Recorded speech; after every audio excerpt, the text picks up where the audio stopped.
The dog hit the doors at full speed. 80 pounds of Belgian Malinois, still wearing its tactical vest, blew past 6 armed soldiers like they weren't standing there. It skidded across the polished floor of Harwick Memorial Hospital's emergency department, claws scrabbling, and locked onto one person in the entire crowded room. Not the lieutenant general standing near the entrance, not the special operations team that had just secured the perimeter. A nurse, 31 years old, exhausted eyes, ink stain on her left thumb, a paper coffee cup going cold at her station. The dog sat at her feet and would not move. Every soldier in the room had gone completely still. If this story already has you hooked, follow along until the very end. And when you're done, drop a like and tell me in the comments what city you're watching from. I want to see how far this story has traveled. The shift started at 5:40 in the morning, which meant Nora Voss had already been awake for 2 hours by the time she clocked in. She drove to work the same way she always did. Surface streets, not the highway, because the highway added 7 minutes, and she had learned a long time ago to protect every minute she could. She kept the radio off. The pre-dawn dark outside Harwick, Indiana felt heavy in a way that had nothing to do with weather, and she had stopped trying to explain that feeling to people who hadn't earned it the way she had. Harwick Memorial sat at the edge of the city's medical corridor, which sounded more impressive than it was.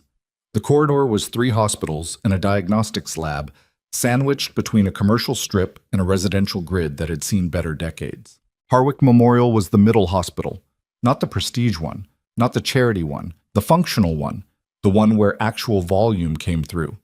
Trauma, cardiac, labor, and delivery. The ER that handled overflow from both directions. Nora was a charge nurse in the emergency department, had been for 2 years. Before that, she had floated across 3 units for 18 months. And before that, she had spent 4 months in orientation that she found both necessary and genuinely boring. And before any of that, she had done something else entirely. Something that did not appear on her resume and that she had not discussed with anyone at Harwick or anywhere in Indiana since she arrived. She badged in, changed into scrubs in the locker room, and got her rundown from the overnight charge in 6 minutes. 4 patients holding, 2 waiting on labs, 1 combative male in curtain 3 who had already pulled out 1 IV and was threatening a second attempt. Standard handoff. She took her coffee to the main desk and started reading through the overnight notes. "You're early," said Delia Marsh from across the station.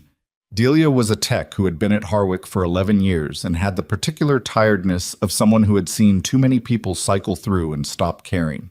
"By 7 minutes," Nora said, "still counts." "Does it?" Delia handed her a tablet with 2 new orders that needed to be reconciled. "Dr. Farrow is in at 6, just so you know." Nora didn't say anything to that, which was its own kind of answer.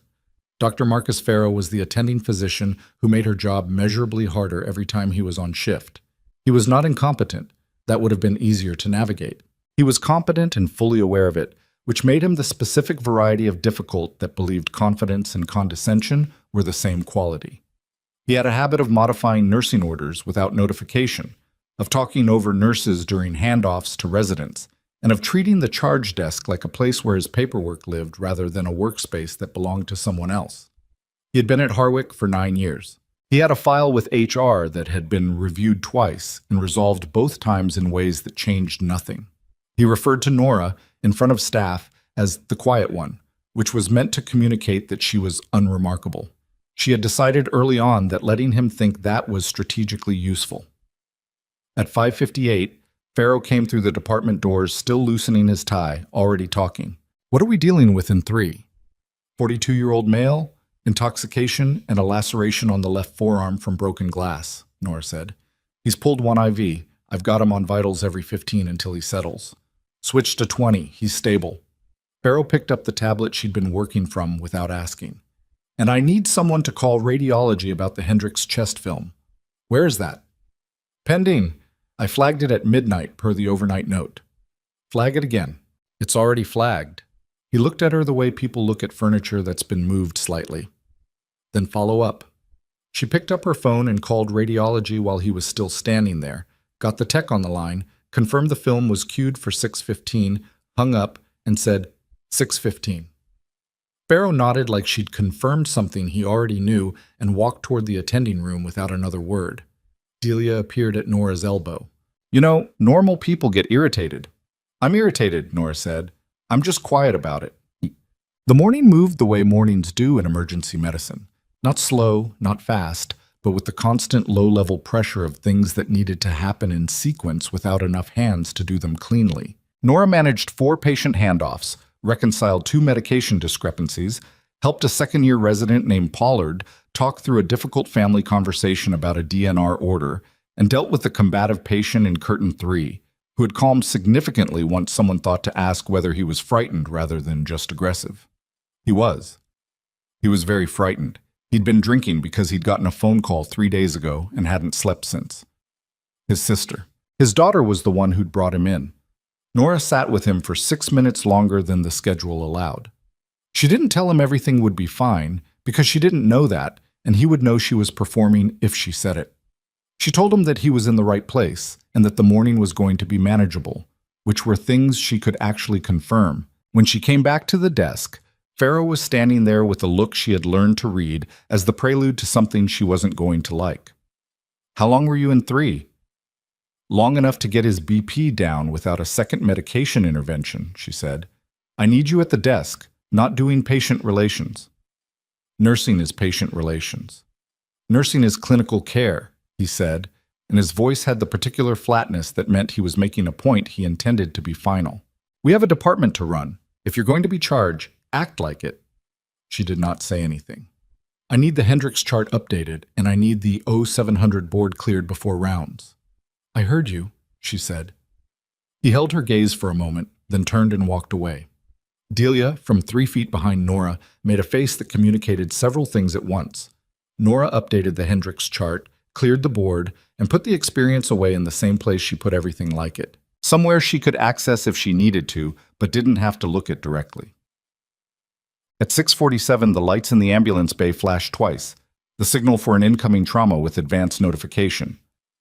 Nora was already moving before the overhead page finished. She had the trauma bay prepped, 2 nurses positioned, the crash cart unlocked, and the resident Pollard on his way from the break room by the time the rig backed in. The patient was a 60-year-old male, construction site fall, possible spinal involvement, GCS of 13 on arrival.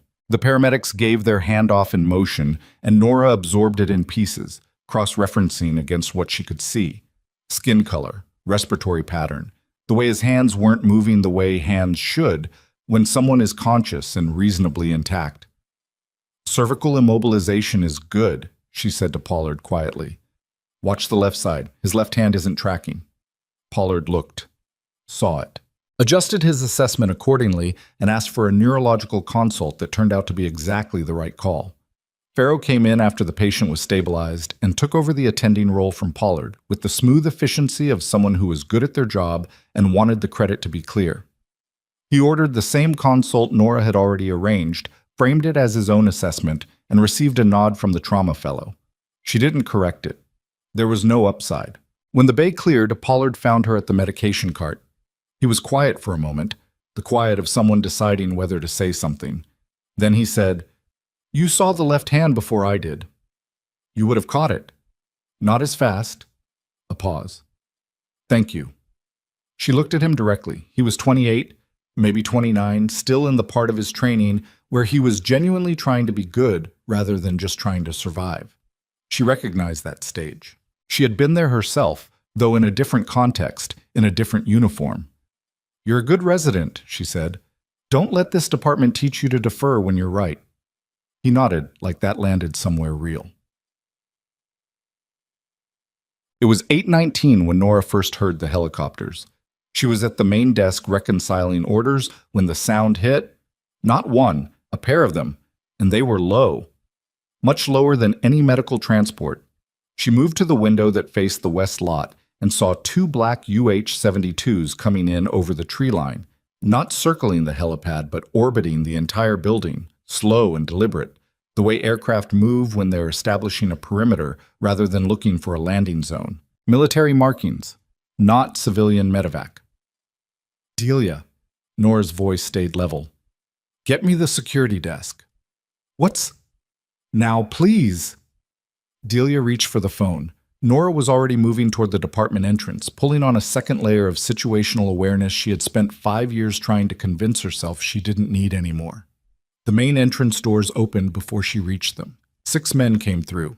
Tactical clothing under civilian jackets, communication earpieces, the particular posture of people who move through unfamiliar spaces by immediately cataloging threats and exits.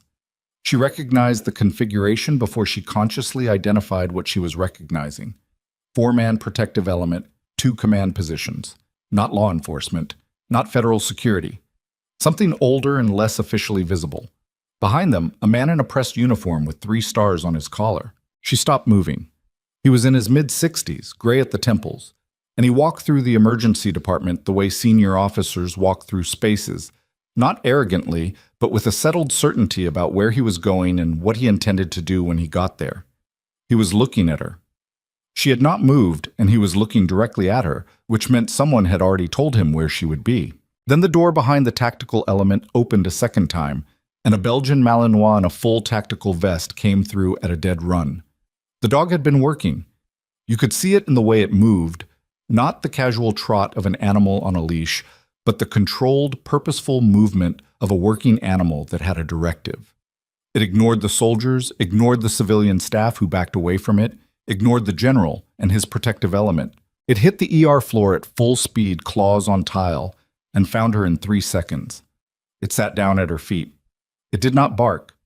It did not look away. It just sat there the way dogs sit when they have completed the task they were given. The entire emergency department had gone silent. Nora looked down at the dog for a long moment. "Hey, Rex," she said quietly. "Easy." The dog's tail swept the floor once. One of the tactical element soldiers, closer to her now, watching, said something into his earpiece in a voice too low for her to hear. The general had stopped walking. He was still looking at her, and something in his expression had shifted from directed focus to something more careful, more complicated. Pharaoh was standing at the edge of the trauma bay entrance. She could feel him there without looking. She could feel the entire department watching, the calculation they were all running, the nurse they dismissed every morning, the quiet one, and this dog that had just sprinted past armed soldiers to reach her. She did not look at Pharaoh. She looked at the general. "I'm not whoever you're looking for," she said. The general didn't smile, but something moved through his expression. The specific recognition of someone being told something they already know is not true. "Captain Brooks," he said. And the world that Nora Voss had been building for 5 years and 8 months went still and cracked, somewhere below the surface, in a place no one else could see. She said nothing. He held her gaze. "My name is Lieutenant General Arthur Colm. I think we need to talk." The name she had not used in 5 years and 8 months was Nora Brooks. She had gone by Voss since she left. Her mother's name, which no one had thought to look for because no one with access to her file would have thought to look at her mother's side.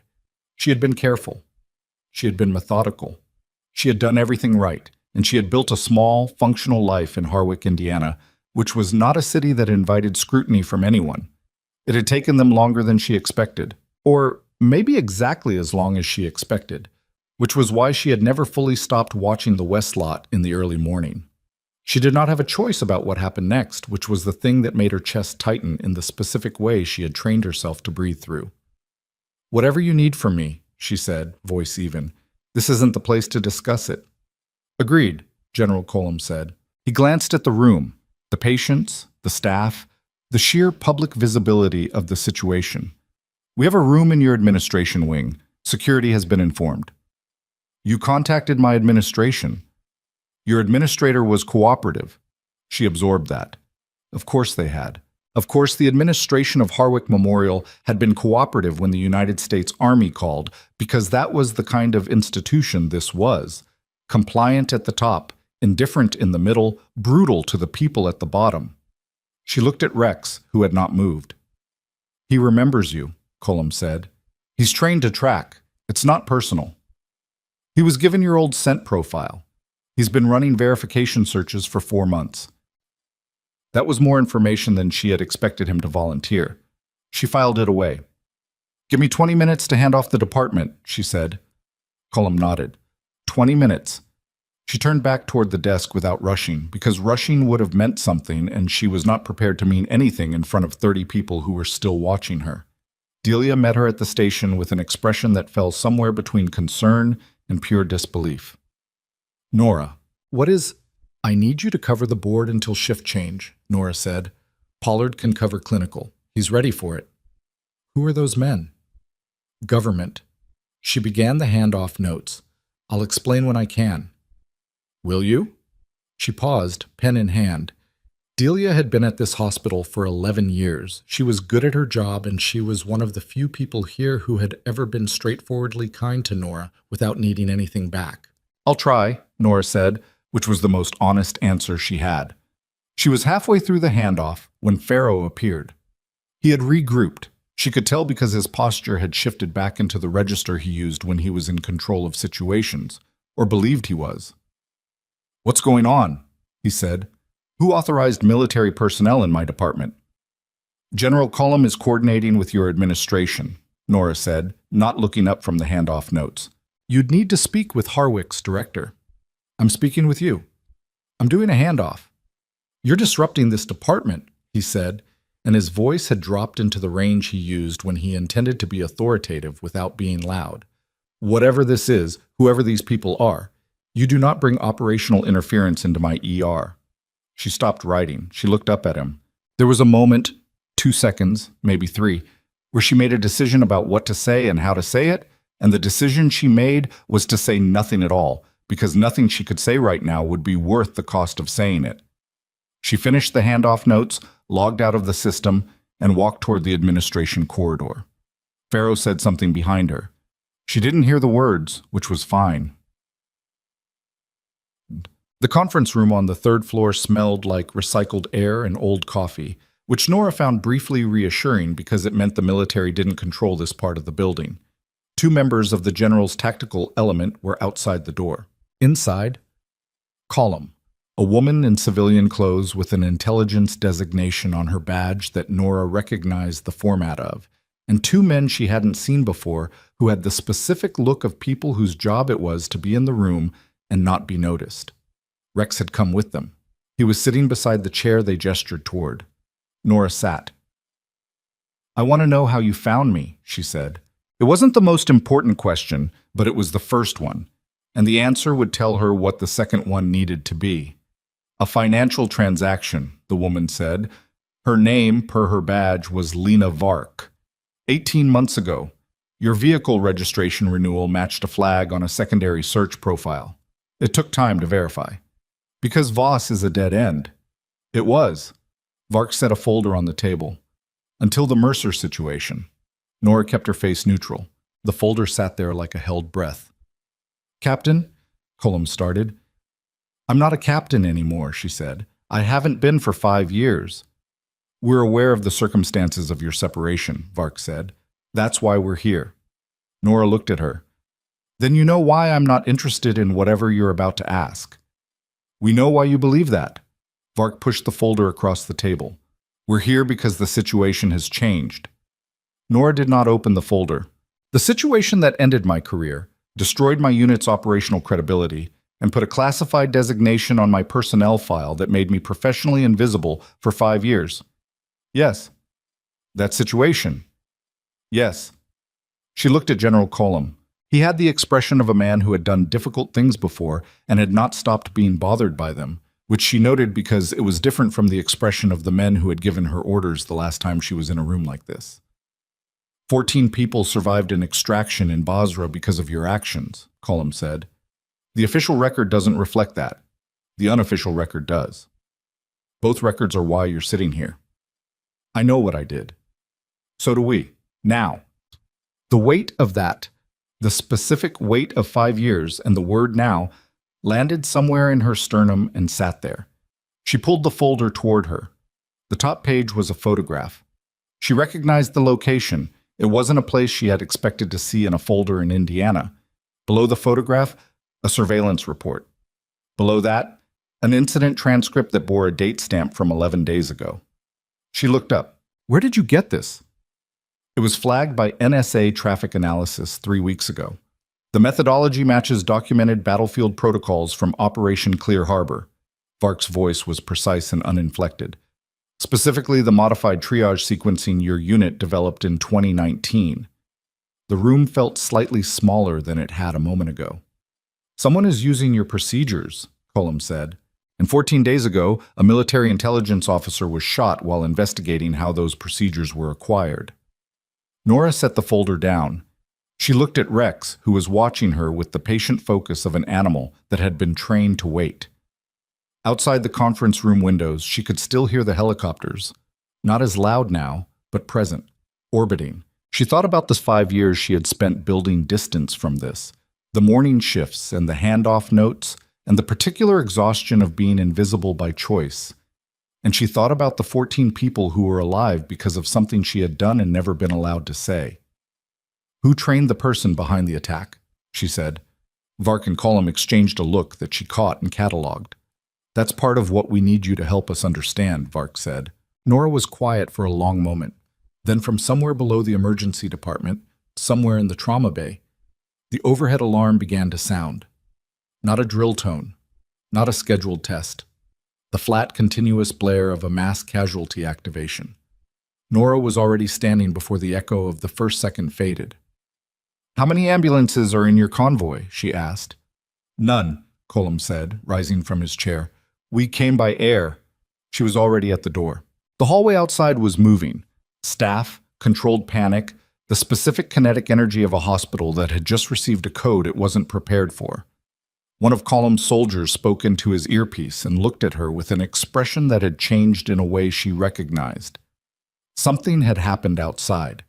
Something was already on its way in. Nora Voss, or Brooks, or whoever she was going to have to be in the next 12 minutes, moved toward the stairwell and felt the 5 years of distance collapse behind her like a door swinging shut. The stairwell door hit the wall behind her. Nora took the stairs 2 at a time, not running. Controlled descent, hand on the rail, counting floors by muscle memory the way she had learned to count everything. The alarm was still going. The mass casualty tone had a specific pulse pattern at Harwick that she had memorized during her first month here, the way she memorized all the sounds of a new environment, and this one was not the drill pattern. The drill pattern had a 2-second gap between bursts. This one was continuous. Behind her she could hear boots on the stairs. 2 of Cullum's soldiers had followed without being asked. She didn't tell them to stop. She hit the ground floor, pushed through the fire door, and came out into the corridor adjacent to the ER's intake hall. The scene that met her was controlled in the way a fire is controlled before it gets large. Everyone was moving with purpose, and the purpose was barely adequate for what was coming through the ambulance bay doors. 4 rigs. No. 5. The 5th was still in the lot, doors open, paramedics moving. The overhead crackled. Harwick Memorial activating mass casualty protocol. All available trauma staff to emergency department. Security to main entrance. Delia was at the board, already writing. Pollard was in the first trauma bay pulling gloves. 2 nurses Nora didn't recognize from the day shift were setting up a secondary staging area with the particular speed of people who had done this before, but not recently enough to be calm about it. Nora went straight to the charge desk. "What are we getting?" she said. Delia didn't look up.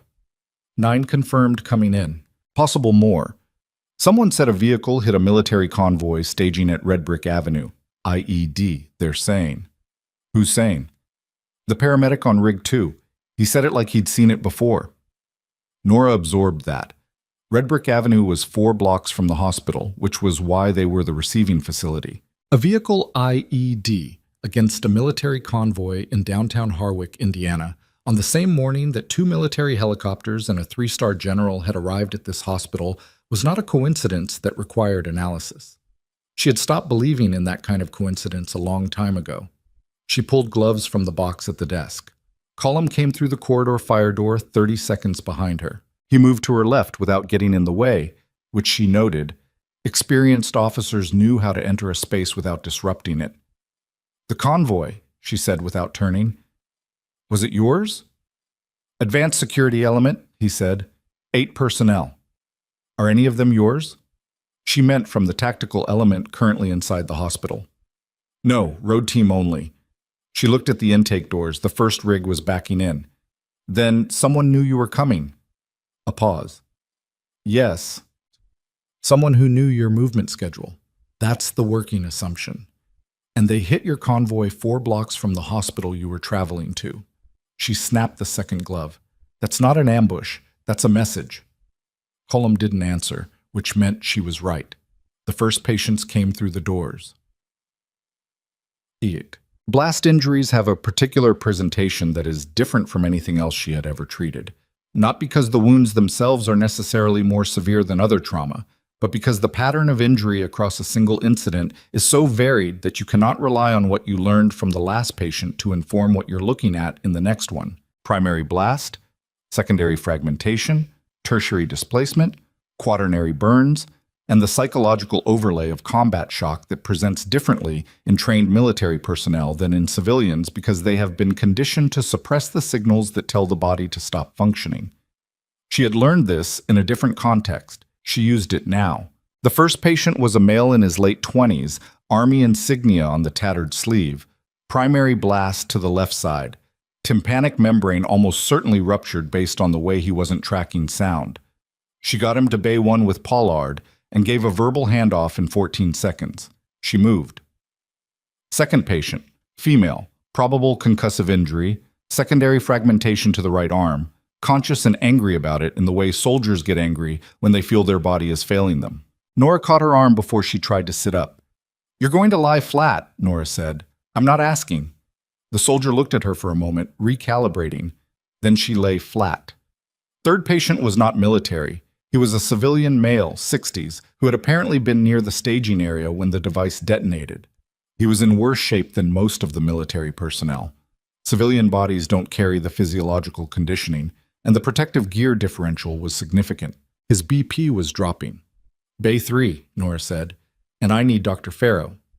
One of the float nurses, a young woman named Kessler, who had been at Harwick 8 months and was visibly struggling to keep pace, looked at her. "Dr. Farrow is in the attending room. He said he's reviewing charts." "Tell him the attending room is no longer an option." Kessler hesitated. "Go," Nora said. Kessler went. Nora worked the civilian patient alongside a travel nurse named Marcus Obi, who had been in the department for 6 weeks and was, she had previously noticed, significantly better at pressure situations than the staff who had been here longer. Some people needed novelty to perform. Obi was one of them. "BP is 80/50 and falling," Obi said. 2 large-bore IVs, wide open. Hang a unit of O negative and call the blood bank for 2 more in reserve. Where's the trauma fellow? On with the second patient. Get me Pollard when he's clear. Farrow appeared at the bay entrance 6 minutes after Kessler had gone to get him. He had his stethoscope on, and his expression arranged into something that was meant to communicate that he had been engaged in necessary work before this interruption. He looked at the room, at the civilian patient, at Nora managing 2 drips and a pressure monitor simultaneously, and made the calculation she could see him make. "What's the status?" he said. "Male civilian, approximate age 63, blast proximity, BP dropping, possible internal hemorrhage. I've got 2 units of O negative running. He needs imaging and a surgical consult 10 minutes ago." "I can see the chart." "Then you already know what I just said." He moved to the patient. She stepped aside enough to give him the primary position without leaving the space entirely. She had learned how to do this, how to maintain situational control while performing the physical gesture of deference that certain physicians needed to see before they would function at full capacity. It cost her something every time, but the patient in front of her was more important than what it cost her. Farrow called for the surgical consult. The patient got to imaging. His pressure stabilized enough for the scan. She moved to the next bay. For 40 minutes, the emergency department ran at a level it had not run at in the 2 years Nora had been there. Harwick was a functional hospital in a mid-sized city, and it processed volume. But this was different. This was the compressed, layered complexity of multiple simultaneous critical cases with a staff that was not staffed for it, in a building that had 2 military helicopters on its roof and a 3-star general walking its corridors. She did not think about what Cullum had told her upstairs. She filed it and worked. What she noticed, in the compartmented way she had trained to notice things even when her hands were occupied, was that Column's tactical element had repositioned. They were no longer clustered at the entrance. They had spread out across the department's 3 main access points: the ambulance bay, the main entrance, and the internal corridor that connected the ER to the rest of the hospital. It was subtle enough that civilian staff hadn't marked it, but the repositioning was not logistical. It was defensive. They were securing the space. She processed that without stopping moving. The military casualties were stabilizing. The civilian patient from Bay 3 had gone to surgery with a BP that was no longer catastrophic. 2 of the soldiers who had come in ambulatory were sitting in chairs in the intake corridor with ice packs, and the specific blank expression of people processing something their bodies hadn't fully translated yet. Nora stopped at the second soldier, the woman who hadn't wanted to lie flat. Her name, per the temporary ID band, was Specialist Yara Dunn. She was 24 and had a piece of secondary fragmentation in her right forearm that was not deep enough to threaten the artery, but had not been removed yet. "Someone's going to see that arm," Nora said. "I know," Dunn said. "I'm waiting." "How's your hearing?" Dunn looked at her. "What?" "That's not funny," Nora said. "I'm checking for primary blast effect." "My ears are ringing," Dunn admitted. "Both sides. Started about 20 minutes ago." "Then I need you in an exam room, not a corridor chair." She got Dunn into exam room 4, flagged the chart for the ENT on call, and was 3 steps back into the main department when one of Column's soldiers, the one with the communication earpiece who had followed her down the stairs, appeared at her side. "Captain," he said, and she marked the title. Column had told them to use it. "What?" "General Column needs 30 seconds. She looked at the board. The worst of the wave had crested. Not over, but manageable. Pollard and Farrow and 2 more attendings who had been called in were covering the active bays. She followed the soldier to the corridor alcove where Column was standing with Lena Vark, who looked like she had spent the last 40 minutes doing something other than watching nurses work.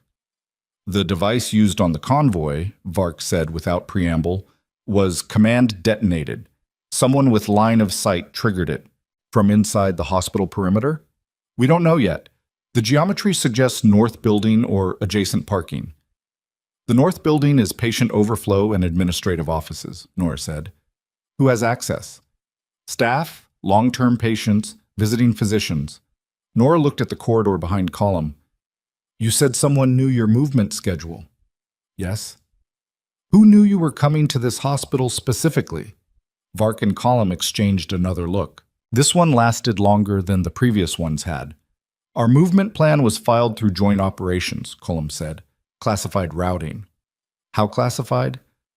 "High enough that the list of people with access is short." "Give me a number." 11. "Including people in this building." She absorbed that slowly. "You're telling me someone on a list of 11 people with access to your classified movement plan tipped off whoever detonated a device against your convoy?" "That's the shape of it," Vark said. "And you came here anyway." Column's expression didn't change. "We came here because of what's in that folder, Captain. What's in that folder doesn't get less urgent because someone tried to prevent us from having this conversation." Nora looked at Rex, who was sitting against the corridor wall with the patient attention of a dog that had been trained for complicated situations. She had not processed yet what it meant that the dog remembered her. She put it away again. "The intelligence officer," she said. "The one who was shot 14 days ago investigating the procedures from my unit. Where is he?" Vark said. "He's here." The word landed strangely. "He was transferred to Harwick Memorial 6 days ago under a civilian cover identity. Gunshot wound to the right side, listed as a hunting accident. He's been stable, but not conscious." "Room number?" 412. Nora thought about that. A military intelligence officer, shot while investigating the use of her unit's classified battlefield protocols, transferred to the same hospital she worked in under a cover identity 6 days ago.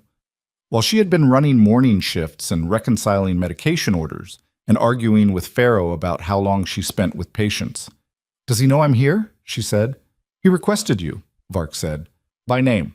He regained consciousness yesterday evening, and the first thing he said was your name. The military one." The corridor felt slightly too narrow. "He's a connection," Colum said. between what happened to your unit and what's happening now. We think he can identify the source. What do you mean you think? He's been coherent for less than 18 hours. He's given us fragments, enough to know he has more. And you need me to... He won't talk to us, Vark said simply. He said he'll talk to you. Nora was quiet. From the ER behind her, someone called for a medication clarification, and she heard Pollard respond with the right answer, and the small part of her that had been monitoring the department's functional stability registered. He's got it. They're managing. I need to hand off the floor properly, she said. Of course, Cullum said, and I need to know what I'm walking into before I walk into it. Vark picked up the folder she had apparently been carrying under her arm since the third-floor conference room. She handed it over. Pages 7 through 12. The handoff took 9 minutes. She gave Pollard the board, confirmed 2 pending lab results with the covering nurse, updated the mass casualty log for hospital records, and changed her gloves because the one she was wearing had blood on the left thumb. She did these things because they were her job, and her job mattered regardless of what else was happening. She had learned early in her nursing career, which was the second career, the visible one, the one with her name on a badge, that the mundane procedural tasks were not beneath the dramatic ones. They were the structure that made the dramatic ones possible. You handed off properly so the person behind you didn't have to rebuild from nothing. You updated the log so the next shift had complete information. These things were not small. She read pages 7 through 12 in the elevator going up to 4. The intelligence officer's name was listed as Warren Tillis, cover identity. His real name, in a smaller font beside it, was something she had not seen in 5 years, and which she was not going to say out loud. He had been a signals analyst attached to a forward operating base near Basra during the period she didn't discuss. He had been peripheral to her unit's operations, not embedded, not tactical, but present in the way signals people were present. In the background, processing, filing information that never made it into official reports because the official reports had been written by people who needed the information to not exist. He had apparently been filing that information somewhere else. The procedures in this folder, her unit's modified triage sequencing, the accelerated tourniquet protocol they had developed for low-cover extractions, the specific IV approach she had adapted from combat field medicine for use in compromised, sterile environments. Someone had been using them. Not in the field, in controlled settings. The incident transcript in the folder described a private security contractor operation that had used the modified protocols with a precision that could not be coincidental. The contractor organization's roster was redacted. But there was one unredacted name, a former military officer with a record that stopped abruptly at the same time her own record went dark. She had not let herself think his name in 5 years. She thought it now, in the elevator, for the 2 seconds it took to process what she was looking at. Darren Mace. The elevator opened on 4. Room 412 was at the end of the corridor, past the nurse's station, past the dietary cart that someone had left in the hallway at a slight angle that had probably been annoying staff all morning. There was a single plainclothes security presence outside the door. A woman seated with a magazine she wasn't reading, who looked at Nora's badge without appearing to look at it. Nora knocked once and went in. The room had the particular smell of a space that had been occupied by someone recovering for several days. Antiseptic underneath, the warmth of a body that had been stationary, the faint overlay of cafeteria food. The man in the bed was in his late 40s, thin in the way people get thin after significant blood loss, and a week of IV nutrition, with gray starting at the edges of his hairline that hadn't been there the last time she had seen him. He was awake. His eyes found her immediately, and something in his expression changed in a way that was not relief. It was more complicated than relief. It was the expression of someone who had been carrying something heavy for a long time and was now in the presence of someone who might understand the weight of it. "I didn't know you were here," he said. His voice was rough. "Not until yesterday." "How did you know then?" "I asked the overnight nurse what the charge nurse's name was." A pause. "The name she gave me wasn't yours, but the description was." Nora pulled the chair from beside the window and sat without being asked. "Vark says you won't talk to them. Vark wants what she can use in a prosecution. I want to make sure the right people survive what's coming." He shifted in the bed, and the shift cost him something. She watched him absorb the pain without commenting on it. There's a difference. What's coming? She said. The procedures they've been using, your unit's procedures, they weren't just sold. They were adapted. Whoever's using them has been running a training program. His voice was careful and even, the voice of someone who had rehearsed this in their head many times. I found the program. I found 3 of the people who went through it. I got close enough to get shot. Mace, she said. He didn't react to the name, just let it sit there. The unredacted name in the folder, she said. Is he running it? He's running it. She had known that before she walked in. Seeing it confirmed in someone's face was different from knowing it. He's the one who burned your unit's record, Tillis said. The extraction report, the official one, not the real one. He wrote it. He wrote you out of it. He needed someone to carry the liability for what went wrong, and you were... He stopped, looked at the window. You were available. I know what I was. But he's been using your protocols to build a private tactical medical program, Tillis said. Contractors. High-value operations that stay off official record because they're run by someone who knows how to keep things off official record. The intelligence officer who got shot 14 days ago? He paused. That was me. But there were 3 analysts before me who got close and didn't end up in a hospital bed. The weight of that settled. He knows Colum is here, Nora said. Yes. The convoy this morning. Tillis looked at her. The convoy this morning was also a signal. He knows I'm awake. He knows I can talk. A pause. The device 4 blocks away was not the operation. It was a warning. The operation is here. Nora looked at the door, then at the window which faced the south courtyard. He's going to come for you, she said. He's going to come for the information I have, Tillis said. There's a difference. I'm incidental. Same outcome. Yes. She stood up. She was already running the geometry in her head. The layout of the 4th floor, the access points, the elevator and stairwell positions, the security presence outside the door, and its coverage angle. 1 plainclothes agent, 1 woman with a magazine. That was not adequate coverage for what Tillis had just described. And the fact that Colum and Vark had not upgraded the security presence meant either they hadn't believed Tillis's information yet, or they were using room 412 as something other than a protected witness location. She thought about that for 2 seconds. Then she thought about it differently. They're using this room to draw him out, she said. Tillis didn't answer. Colum came to me this morning, made noise about it. 2 helicopters, a general, a dog that ran across the ER floor, visible, deliberate. She looked at Tillis. And you're in this room with 1 agent outside the door, which is not how you protect a witness if protection is the primary objective. No, Tillis said quietly. It isn't. They're expecting him to move on you. They've been expecting it for 3 days, Tillis said, since I regained consciousness. He looked at her steadily. The reason they came to you this morning, the reason Colum came personally, is because they need someone in this building who can operate when it goes wrong, not if, when. Nora absorbed that. They were going to brief me, she said, upstairs, before the convoy hit. The convoy hit early, the timeline compressed. Tillis's voice was careful. He moved faster than they anticipated. She stood at the window and looked at the south courtyard, which was quiet, which was the wrong kind of quiet for 9:30 in the morning at a hospital that had just received a mass casualty activation. The dietary cart in the hallway, the plainclothes agent with the magazine, the single elevator that served the 4th floor, and the stairwell 20 feet from this room's door. From somewhere in the building, not close but present, she heard a sound that was not a hospital sound. Short, controlled, the kind of sound that gets processed as a door slamming or equipment falling before the brain finds the right category for it. She looked at Tillis. He had heard it too. Get down, she said, and her voice had shifted into a register she had not used in 5 years. Not loud, not urgent in the performing sense, but absolutely certain. She moved to the door. The agent outside was no longer seated.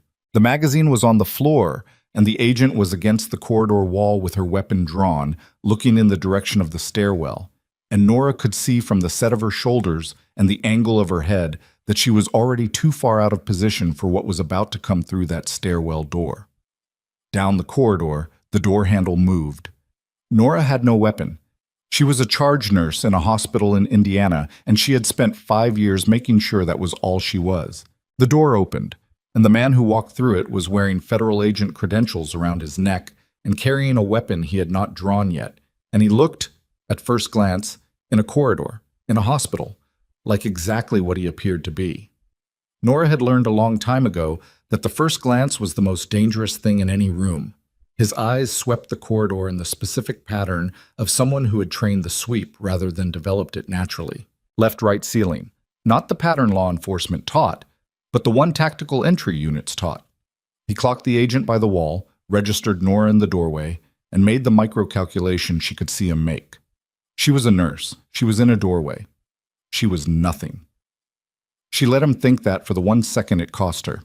Then she pulled the door to 412 shut behind her, stepped into the corridor and said, loudly, clearly, in the voice that carried through emergency department noise, "Can I help you? This is a restricted patient area." The man stopped. His credentials were around his neck. They looked right. They were probably good enough to get him through the lobby, past the nurse's station, up the elevator. "Federal agent," he said, "I need access to the patient in 412. "I'm going to need to see that ID more clearly," she said, and she took 2 steps toward him, which put her between him and the door, and which also put her close enough to the corridor wall that she was not standing in the open. The agent by the wall had not moved. She was waiting on something. Backup, probably. The calculation of whether to engage. The calculation was taking too long. The man's hand moved toward his weapon. Nora moved first, not toward him. She hit the emergency call panel on the corridor wall, the code gray button, which at Harwick activated a hospital-wide security response and also locked the elevator access on the current floor. The alarm sound was immediate and flat. He raised the weapon. The stairwell door burst open at the same moment.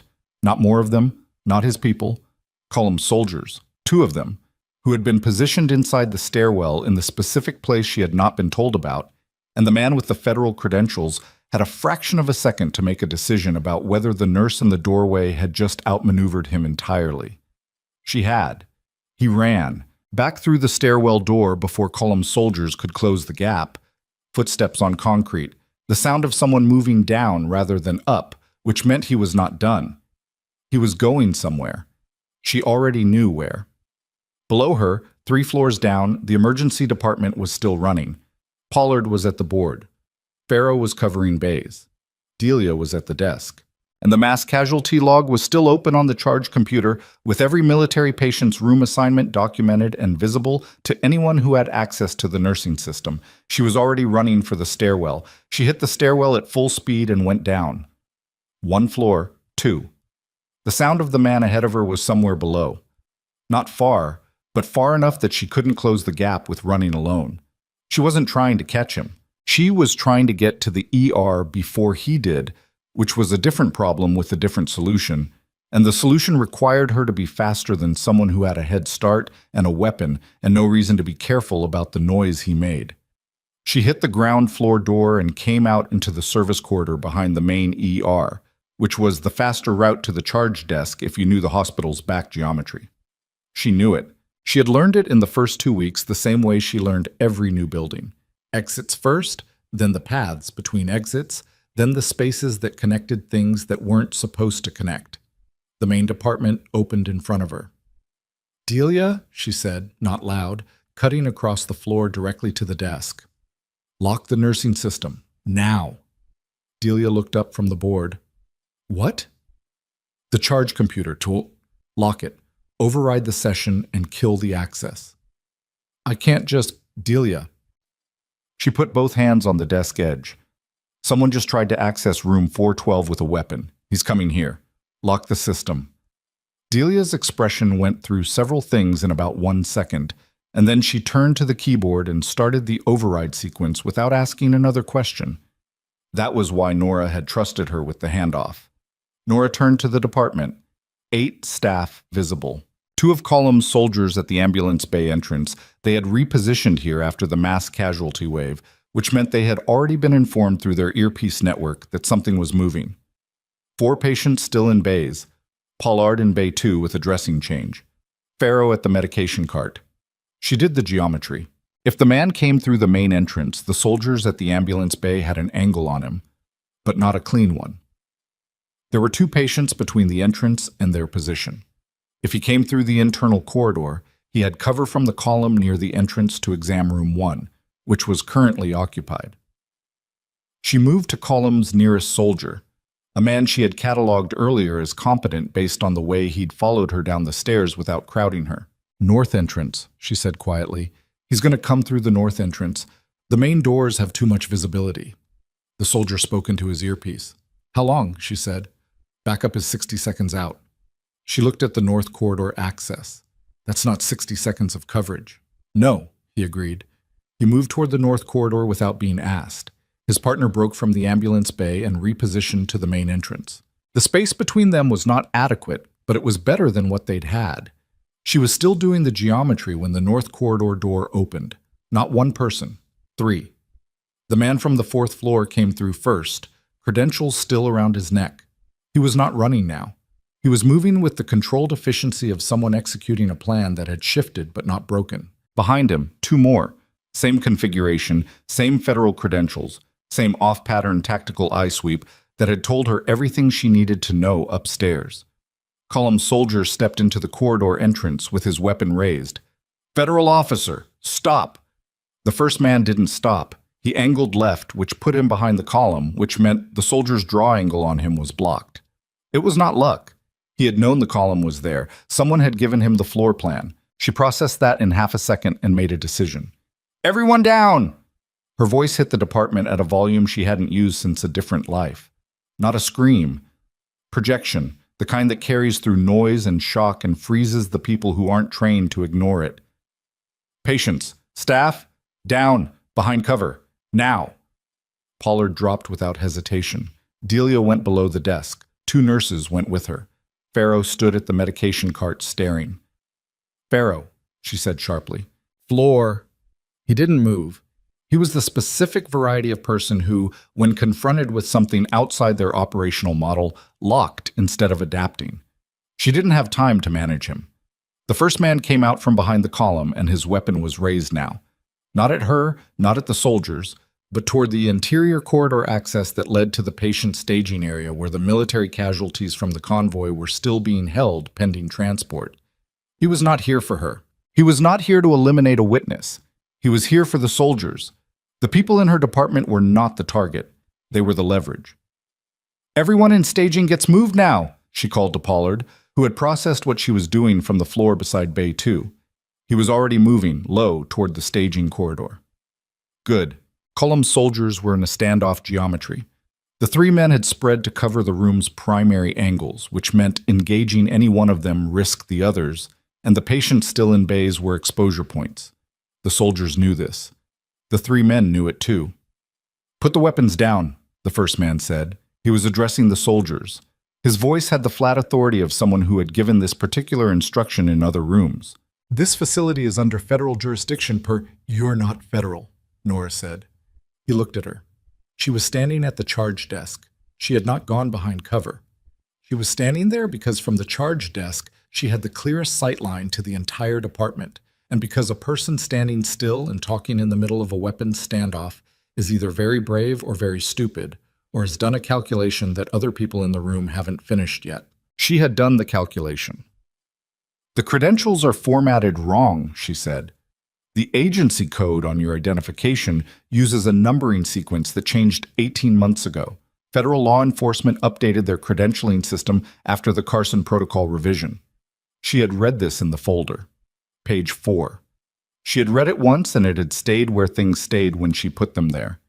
"You had good forgeries made. Not good enough." The man's expression didn't change, which was its own kind of information.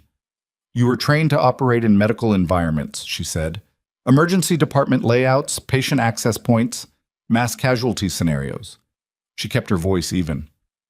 "Whoever trained you used protocols from a forward operating unit that ran extractions in contested zones between 2017 and 2020.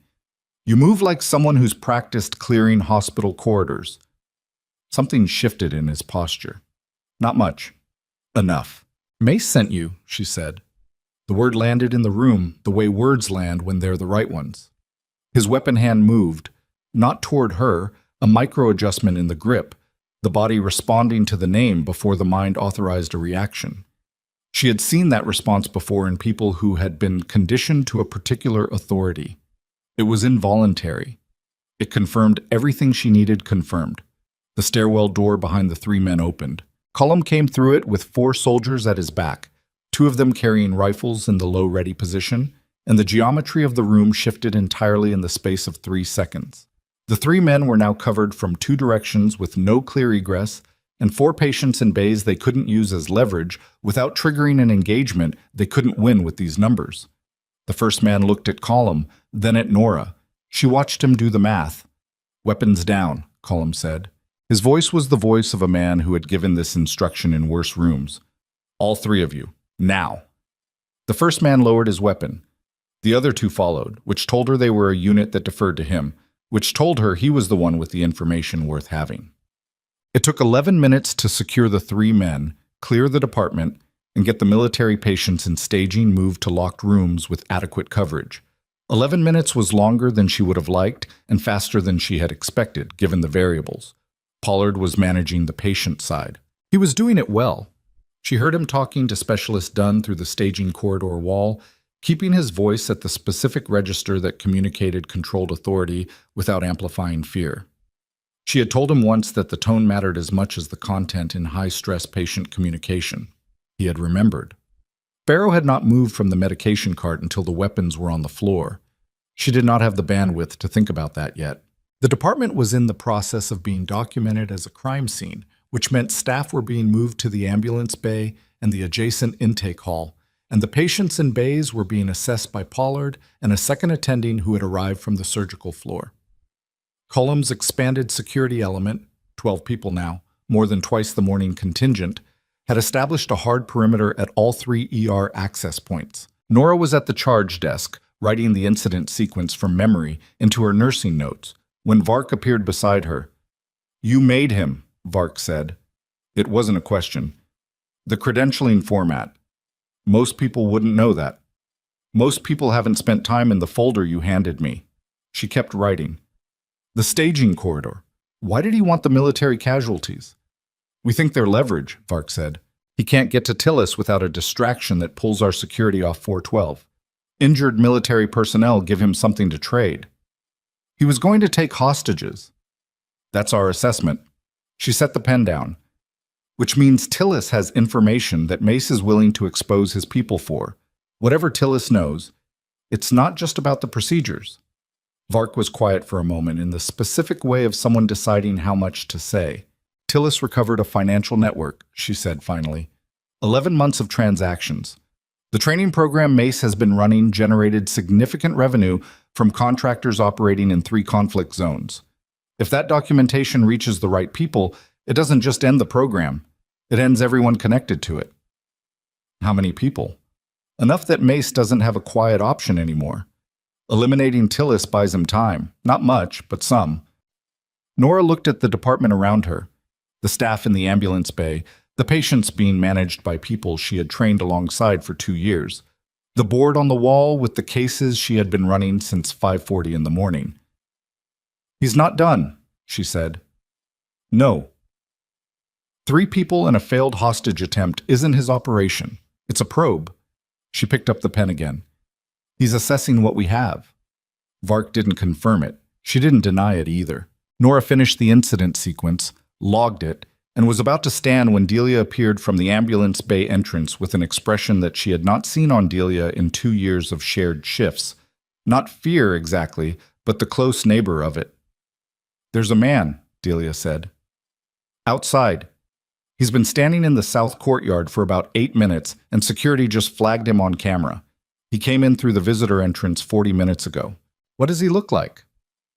Delia held out a tablet with a security camera capture on it. The image was grainy, the angle overhead, and slightly distorted. The man was in his early 50s, well built in the way that didn't go away with age, standing in the south courtyard with his hands in his jacket pockets and his face angled partially away from the camera. The angle made the identification imprecise. Imprecise was not the same as impossible. She had seen that posture in a different country, in different light. in a moment she had spent 5 years not thinking about. Her chest did the thing it did when something moved from theoretical to present tense. She handed the tablet back to Delia without a word and walked directly to Colum, who was at the department entrance 20 feet away. "He's in the building," she said. Colum looked at her. "You're certain?" "He's in the south courtyard."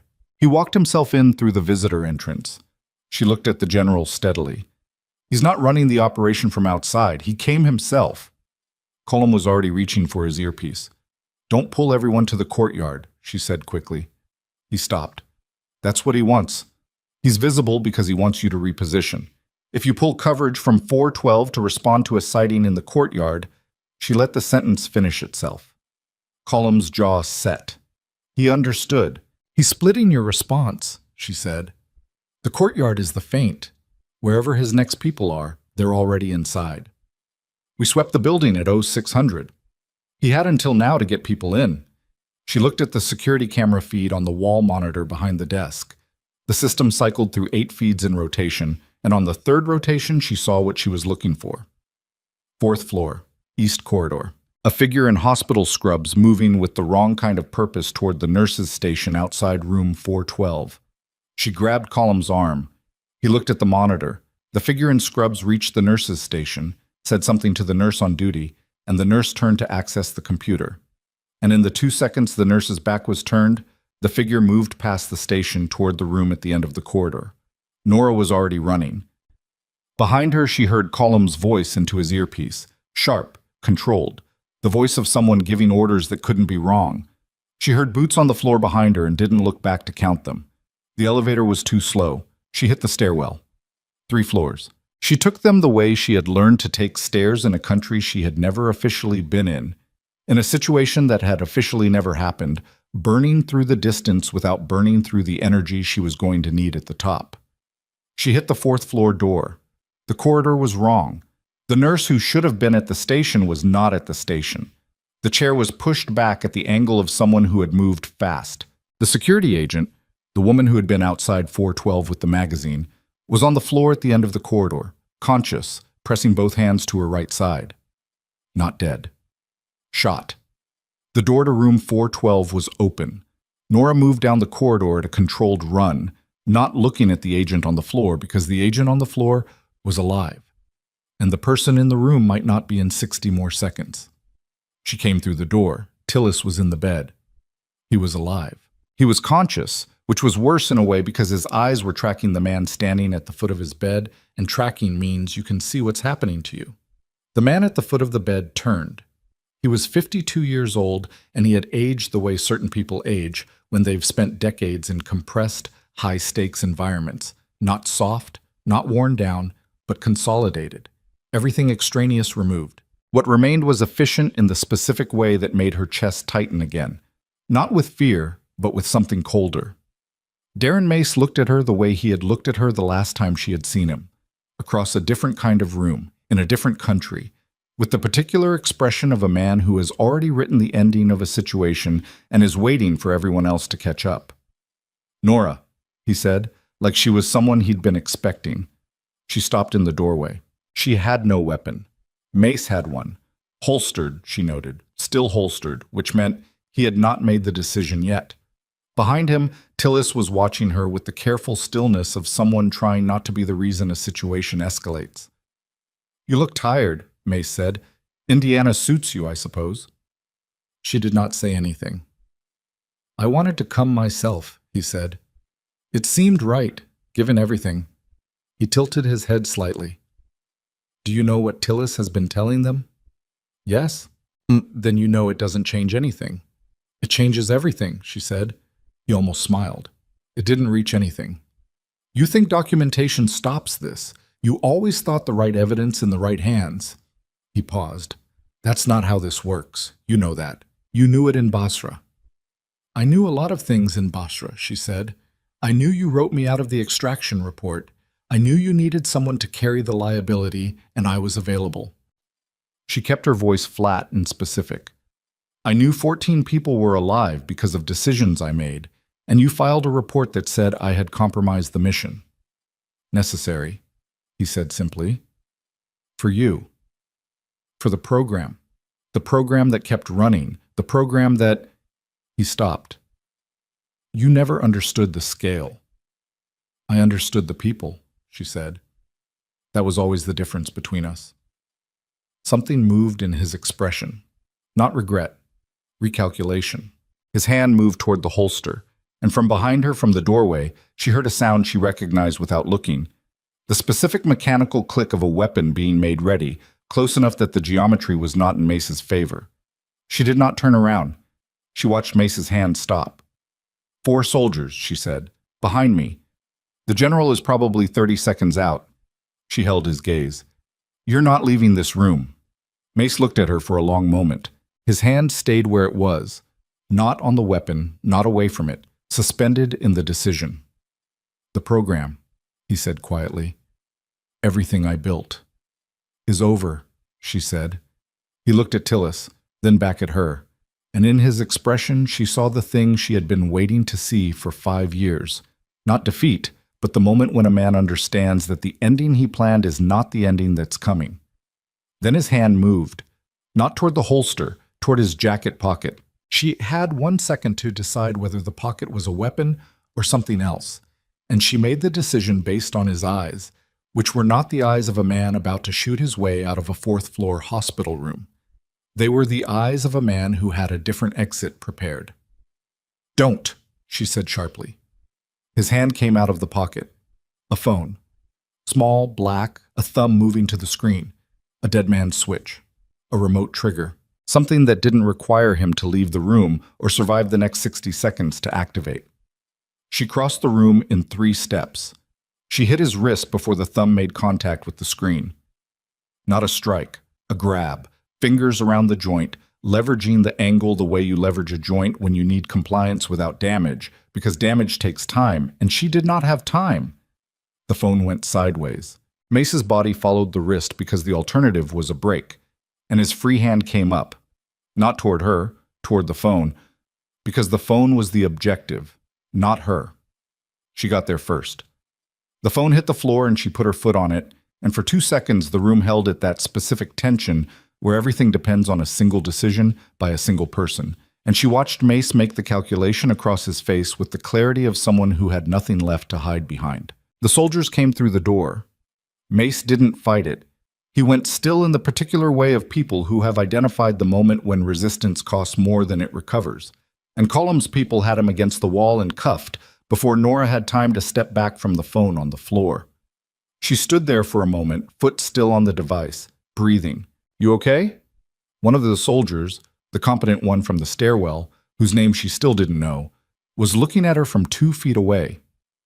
I need to know what this phone triggers, she said. He looked at Column, who had come through the door 30 seconds behind his people with Vark at his shoulder. Vark already had gloves on. She crouched and picked up the phone from under Nora's foot with the efficiency of someone who had been waiting for exactly this object. It's locked, Vark said. He didn't get to activate it, Nora said. Whatever it connects to is still live. Vark looked at Mace. Unlock it. Mace said nothing. He was looking at the middle distance with the expression of someone who had decided that the remaining useful thing he could do was wait. He's not going to unlock it, Nora said. She looked at Tillis, who was still in the bed and whose color was not good.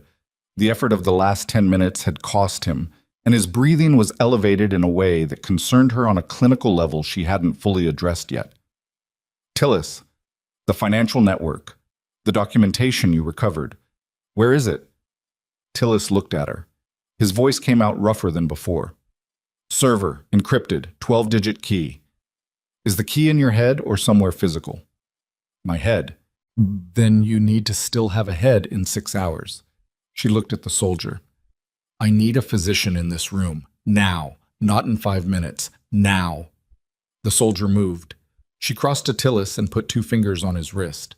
His pulse was fast and irregular in a way that was not just stress.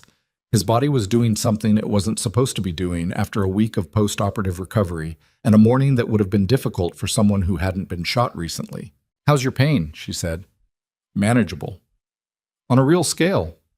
He looked at her for a moment. 7. Your incision site. Has anything felt different in the last 20 minutes? A pause. Pulling. On the right side. She lifted the hospital gown edge carefully. The surgical site was intact, no visible dehiscence, but the skin around it was warm in a localized way that told her what she needed to know. She pulled the gown back down. "You've got the beginning of a wound complication," she said. "Not critical yet, but you are not getting out of this bed today, and you are not giving anyone information under stress conditions. Whatever the general needs from you, it happens after a physician clears you, and not before." Tillis looked like he wanted to argue. He didn't. "I hear you," he said. She turned back to the room. Cullum was managing the handoff of mace to two soldiers who had the particular look of people preparing for a long transport process. Vark was on a phone call in the corner, voice low and clipped. The security agent who had been outside the room, the woman on the floor, had been moved to the corridor where someone was applying pressure to her side with the controlled focus of a person doing the right thing under bad conditions. Nora went to the corridor. "Entrance wound or exit?" she said, crouching beside the agent. "Entry left side, no exit," the man applying pressure said. He was one of Cullum's soldiers, and he had basic trauma training that was visible in his technique. Not perfect, but correct in the ways that mattered. "You're doing it right. Keep the pressure consistent."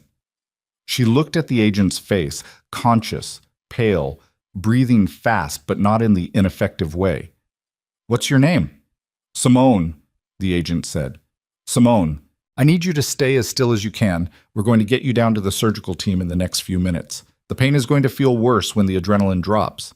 That's normal. It doesn't mean something new is wrong." Simone nodded tightly. Nora stood and found the nearest communication point. She called the ER directly, got Pollard, gave him Simone's status in 60 words, and had a trauma team coming up in 3 minutes. She did this because it was her job. Because Simone was a person in her building who was hurt, and the question of whose job it technically was had never been something she spent time on. The next 2 hours were the administrative aftermath of violence, which was its own particular kind of exhausting. Not physically, but in the way sustained attention on many things simultaneously depletes the part of the brain that performs sustained attention on many things simultaneously. The 3 men from the ER were in federal custody pending transfer to a facility that Vark declined to name. The security footage from the 4th floor had been secured by military intelligence personnel, who arrived via a 3rd helicopter at 11:15 and proceeded to work through the building with the systematic thoroughness of people on a deadline. Simone went to surgery. The bullet had clipped the edge of her liver, which was serious but survivable with the right intervention, and the surgical team Harwick had was adequate for it. Mace was being held in a secure room on the 2nd floor under guard while transfer arrangements were coordinated. Vark had been in that room for 40 minutes. Nora did not know what was being said in that room and did not ask. What she did was return to the emergency department and help Pollard close out the mass casualty protocol documentation, because the documentation had to be done correctly for legal, insurance, and accreditation purposes, and Pollard was a good resident who had handled the morning well and who deserved not to spend the next 4 hours doing paperwork alone. She was on page 7 of the incident report when Farrow appeared. He stood at the edge of the charge desk for a moment without saying anything, which was unusual enough that she looked up. He looked like a man who had spent 2 hours running a cost-benefit analysis on something he hadn't expected to encounter. "The patient in Bay 3, he said. "The civilian from the convoy. He's stable." "I know. Pollard updated me at 11. The left-hand thing, on the construction worker this morning." He stopped, started again. "You caught that before I had the chart." She waited.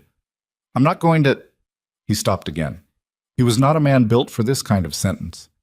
"You've been here 2 years, and I don't know your background." "That's because I didn't tell you." He absorbed that. "The military, the people upstairs, that's yours." It was.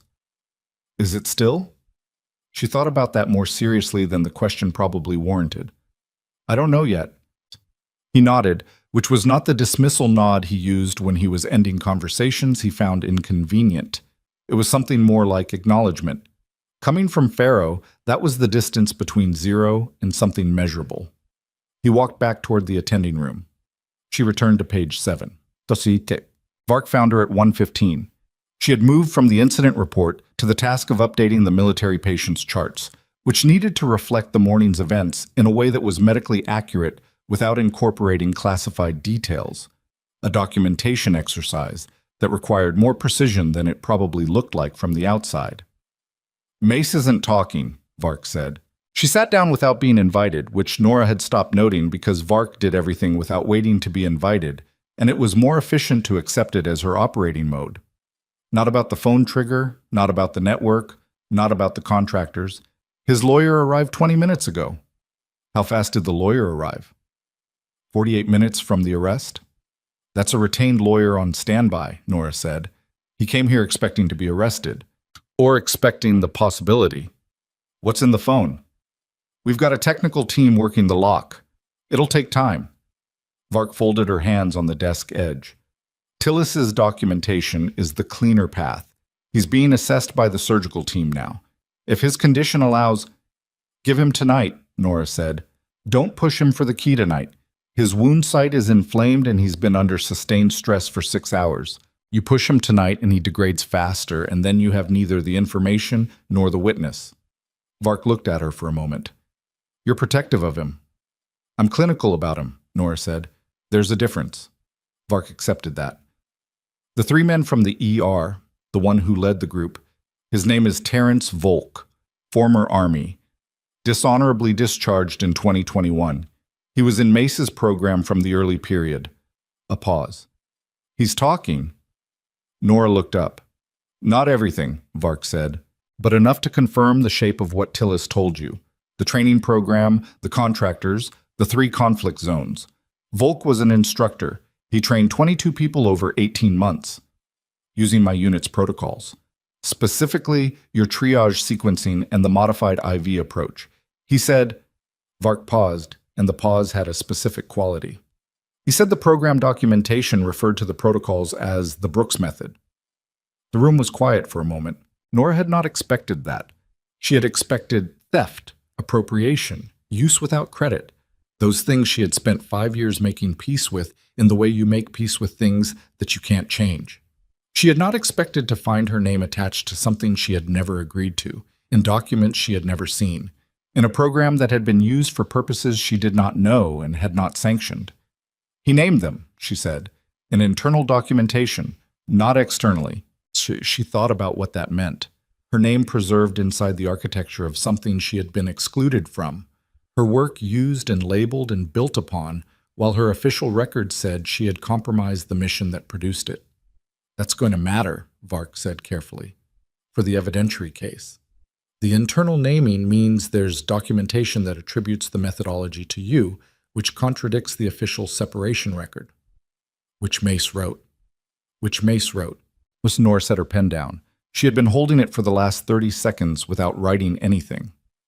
He stole my work, she said, filed a report saying I was a liability, got me pushed out, then built a program on what I developed and put my name on it in the internal files. She looked at the wall behind the desk, which had a whiteboard with the day's patient board on it, so that if anyone ever looked internally, there was a record proving he had access to my protocols through legitimate means. He was pre-building his defense, Vark said, or he was covering ownership questions if the program ever became valuable enough to be claimed. Vark nodded slowly. Both are possible. It doesn't matter which. Nora picked up the pen again. The documentation proves the methodology was mine. The official record says I compromised the mission. Both documents exist. They can't both be true. That's exactly the contradiction the legal team is working with right now, Vark said. General Collum is preparing a formal request for declassification of the Basra extraction record. The real one. There was a real record somewhere. She had known that, had believed it the way you believe things you experienced directly, regardless of what the paperwork said. 14 people alive, an extraction that had gone wrong in ways that were not her fault, and then been written as though they were. Somewhere in a classified archive was the version of events that had actually happened. How long for the declassification? She said. Collum is expediting. He thinks 48 to 72 hours. She nodded. She did not let herself think about what 48 to 72 hours meant beyond the next task in front of her, because the next task was the one she could control, and the declassification was not. At 3:40 in the afternoon, the phone unlocked. Vark came to the ER to tell her in person, which she noted. Vark could have sent a message or told her through column, and the fact that she came herself meant the contents of the phone were significant enough that she wanted to deliver the information directly and watch Nora's reaction. "It's a remote trigger," Vark said, "for a secondary device. We found it in the hospital's north parking structure, 3rd level, in a vehicle registered to a shell company that traces back to one of the contractor organizations Tillis documented." Nora stared at her. "There was a secondary device in this building." "In the parking structure, not in the building itself." Vark's voice was steady. "The bomb disposal team secured it at 2:50. It was not an explosive device." A pause. "It was a data transmission unit. If Mace had triggered the phone, it would have transmitted an encrypted package to 6 recipients. What was in the package?" "Falsified documentation," Vark said. "A complete evidence file designed to implicate Warren Tillis as the architect of the contractor program. Financial records, communication logs, forged operational records, all pointing to Tillis as the source of the leaked protocols." The shape of it assembled itself in front of her. "He built a backup," she said. "If he got arrested, if the operation failed, he was going to transmit a file that framed his own witness." 6 recipients, Vark said. "We're identifying them.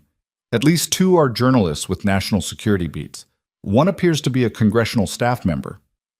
He was going to destroy Tillis's credibility before Tillis could testify, simultaneously with his own arrest, so that by the time anyone processed what had happened here, the counter-narrative was already in circulation." Nora sat with that for a moment. The operational intelligence of it was not something she could avoid recognizing. The preparation, the contingency architecture, the understanding of how information moved through public channels, and how a single well-placed document package could contaminate a prosecution before it fully formed. "Does this help the case?" she said. The transmission unit's existence confirms premeditation at a level that changes the charge profile significantly," Vark said. "And the falsified documents are forensically traceable. We have people working the metadata now. If the forgeries connect back to anyone in Mace's network, they'll corroborate Tillis," Nora said, "and implicate everyone who helped construct them." The emergency department was quieter than it had been all morning. The mass casualty protocol had been stood down 2 hours ago.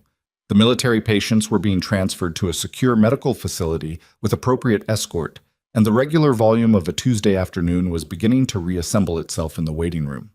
People with ordinary problems. We'll see much. People who did not know that a man in a pressed uniform had stood in room 412 with a phone in his hand and a plan to bury 5 years of truth under another layer of fabricated documentation. "I need to speak to Colum," Nora said. Colum was in the second-floor conference room. Not the one from this morning, but a larger one that had been effectively converted into a coordination space with 2 laptops, 4 people from the military intelligence team, and a communication setup that had appeared between 10 and noon in a way Nora had not tracked. He looked at her when she came in, and the intelligence people gave them enough space without being asked. "The real extraction record," she said. "You said 48 to 72 hours. That's accurate. Who has to sign the declassification?" "Currently, 2 people above my pay grade. Both have been contacted." He looked at her steadily. "I want to be clear about something. The request went up this morning before we knew about the phone, before Volk started talking, before any of the afternoon's developments. I filed it the moment I walked into this building." She absorbed that. "Why?" "Because we should have filed it 5 years ago." His voice was even and did not perform contrition. It simply stated a fact and stood behind it. "The record that exists is wrong. I didn't write it. I wasn't in the command chain that approved it, but I had access to the supplemental reports, the ones that didn't make it into the official file. And I should have pushed harder on the discrepancy." "You didn't." "No, I didn't." He held her gaze. "That's why I'm here personally, Captain. Not for the investigation, for this." She looked at him for a long moment. The afternoon light through the conference room windows was flat and institutional, and she was aware of how tired she was. Not the tired of physical exertion, but the specific fatigue of a day that had required her to be too many things at once for too many hours. "The 14 people from the extraction," she said. "We've been in contact with 11 of them. The other 3 are in locations that complicated the outreach. All 11 confirmed accounts consistent with the supplemental reports. They were never asked before. No. In 5 years, no one asked the people who were there. Cullum's jaw set. That is correct. She nodded once, slowly, and did not say what she thought about that, because saying it would take more energy than she had available and would not change anything that had already happened. When the declassification comes through, she said, I want it to go to the hospital director here, not just to the military record system. I want the people in this building to see it. Cullum looked at her carefully. That's unusual? I know. The typical process would be, but I know what the typical process is, she said. I'm telling you what I want. This hospital's administration attempted to remove me from my position at 9 this morning based on the premise that my presence was disruptive to operations. I would like the document that explains who I am and what I did to be available to the institution that employs me. A long pause. I'll make that happen, he said. She turned to leave. Captain? His voice stopped her at the door. For what it's worth, sorry, 14 people. You made decisions in a compromised situation with bad intelligence and failed equipment, and you kept 14 people alive. That doesn't get smaller because it took 5 years to say it out loud. She stood at the door for a moment. I know what I did, she said. It was the same thing she had said to Tillis this morning. It meant something different now. Not defensive, just true. A fact she had been carrying by herself for a long time that was, in the next 48 to 72 hours, going to exist somewhere outside her own memory. She went back to work. At 4:50, VARC's identification of the 6 transmission recipients produced a result that changed the day's shape again. She was at the charge desk when VARC came through the department doors with the specific energy of someone carrying information that required immediate sharing. 2 of the military intelligence team were behind her. The congressional staff member, VARC said, pulling up a chair without ceremony. The one on the recipient list for the falsified document package. What about them? Her name is Diana Pollock. She's a senior aide on the Senate Armed Services Committee. VARC set a tablet on the desk between them. She's been on the committee staff for 7 years. In that capacity, she had access to classified military personnel records. Nora looked at the tablet. The name meant nothing to her. The role did. Senate Armed Services Committee staff has access to personnel separation records, she said slowly, including the records of personnel separated under classified circumstances. VARC met her gaze. We believe Diana Pollock is the person who flagged your financial records 18 months ago, not through an automated system, manually. Nora was quiet. She was looking for you, VARC said. Not for us. For Mace. The vehicle registration. The flag on the secondary search profile that VARC had mentioned this morning, 18 months ago, which had eventually led them here. She had assumed it was a government surveillance system doing what surveillance systems did. She had not assumed it was a person looking deliberately with a specific purpose. He was tracking me, she said. We think so. Why? You're the one person alive who knows enough about the real extraction events to contradict the official record without needing the classified documents. If you ever decided to speak publicly, VARC paused. You're the threat that doesn't need paperwork. Nora absorbed that slowly. 5 years of careful distance. 5 years of a small, functional life in a city that didn't invite scrutiny. She had thought she was building safety. She had been, without knowing it, being monitored by the man who had destroyed her career for exactly the reason she was dangerous to him. Is Pollock in custody? She said. As of 4:32. What does she know about the network? We're working that now. Her access to personnel records means she may have been used for other searches, other people Mace was monitoring or needed to locate. VARC closed the tablet. This gets larger the further in we get. It usually does, Nora said. She turned back to the charge board. The afternoon's patient list was building normally now.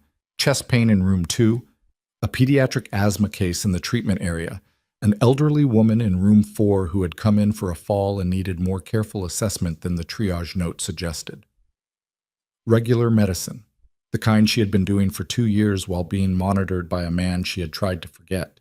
She pulled the chart for the elderly woman and started reading. Delia appeared beside her with the particular expression she used when she had something to say and wasn't sure whether the timing was right.